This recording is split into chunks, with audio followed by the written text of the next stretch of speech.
2 Insuro. Di tema 4 ini, kami akan membahas peran internet sebagai media pembelajaran dan penyiaran dakwah Islamiyah di masa pandemi COVID-19.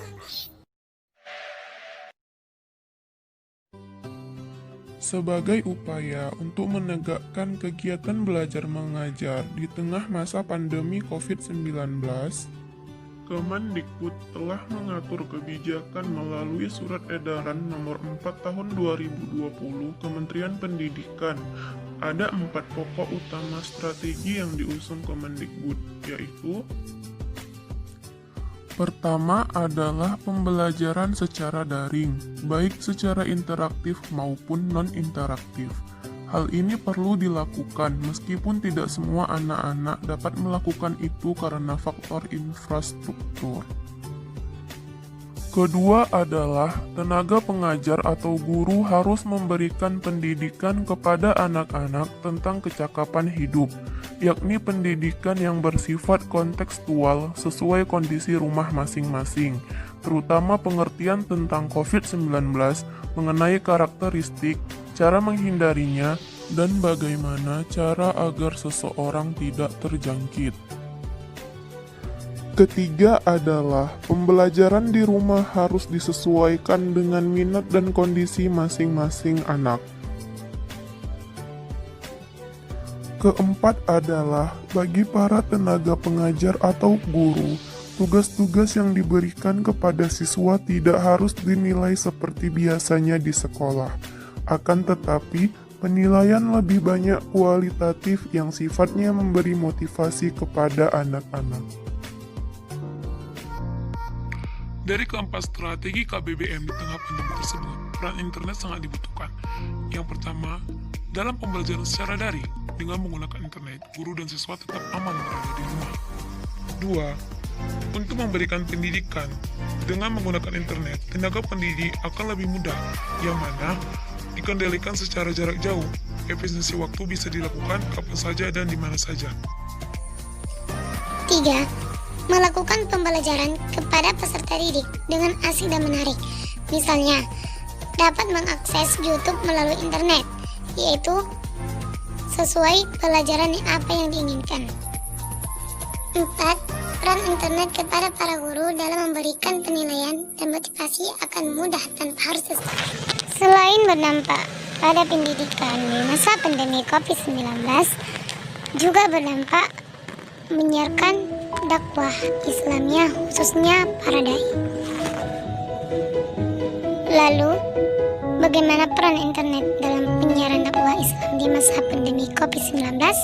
ادع إلى سبيل ربك بالحكمة والموعظة الحسنة وجادلهم بالتي هي أحسن إن ربك هو أعلم بمن ضل عن سبيله وهو أعلم بالمهتدين. Kepada jalan Tuhanmu dengan hikmah dan pengajaran yang baik, dan berdebatlah dengan mereka dengan cara yang baik. Sesungguhnya Tuhanmu dialah yang lebih mengetahui siapa yang sesat dan dari jalannya, dan dialah yang lebih mengetahui siapa yang mendapat petunjuk. Quran Surah An-Nahl ayat 125. Allah Subhanahu wa Ta'ala telah memerintahkan umat Islam untuk dapat berdakwah dan menyeru agar manusia kembali ke jalan yang benar. Dakwah adalah sebuah keniscayaan bagi agama Islam, karena Islam disebarkan oleh Nabi Muhammad SAW melalui jalan dakwah. Penjelasan tersebut membuktikan bahwa dakwah menjadi salah satu aktivitas bagi seluruh umat Islam di dunia, namun tantangan dakwah tiap zaman berbeda dan berkembang. Imam Abu Hamid bin Muhammad Al-Ghazali dalam kitab Bidayatul Hidayah menjelaskan bahwa lisan manusia terdiri dari 2 jenis, yakni lidah yang berada di dalam mulut dan lidah berupa kolam atau pena. Tulisan memiliki fungsi yang mirip dengan pembicaraan. Kolam dalam konteks hari ini bisa diidentikan dengan media sosial atau internet yang memiliki peran yang sama, yakni memproduksi tulisan yang pengaruhnya bisa negatif maupun positif seperti dalam berdakwah.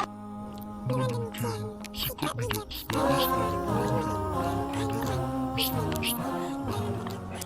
Wajib tidak terlalu situasi yang dipasang pendakwah harus tetap dijalankan sesuai kondisi yang bersifat aktual layaknya di tengah pandemi COVID-19. Maka, di masa masa pandemi saat ini yang bersifat enggan dan sosial media adalah metode yang paling tepat berdakwah agar mempermudah insan untuk mendapatkan dakwah Islam yang sedikit religius. Maka beberapa metode yang dapat dimanfaatkan untuk berdakwah dengan internet. Yang pertama yaitu melalui website, yang kedua mailing list, dan aplikasi chattingan. Dan dari ketiga metode yang dapat dimanfaatkan dengan internet dalam berdakwah, yaitu yang paling tonjol adalah chattingan. Sebab dengan berbasis chattingan sebagai sarana berdakwah akan lebih mudah karena sifatnya turn off atau tidak pernah dimatikan dan dapat diakses tanpa batas. Realita inilah yang menjadi tonjol menjadikan aplikasi chattingan sebagai media dakwah.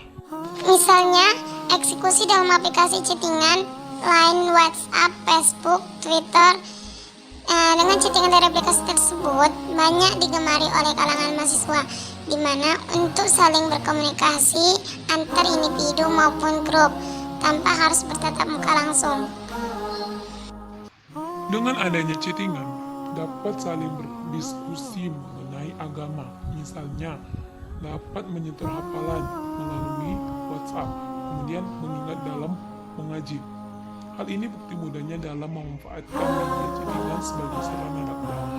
Oleh karena itu, dengan media chattingan sangat berhubungan dengan generasi muda. Harapannya, dengan aplikasi chattingan, walau dengan pandemi COVID-19, dapat membentuk pemuda-pemudi Islam.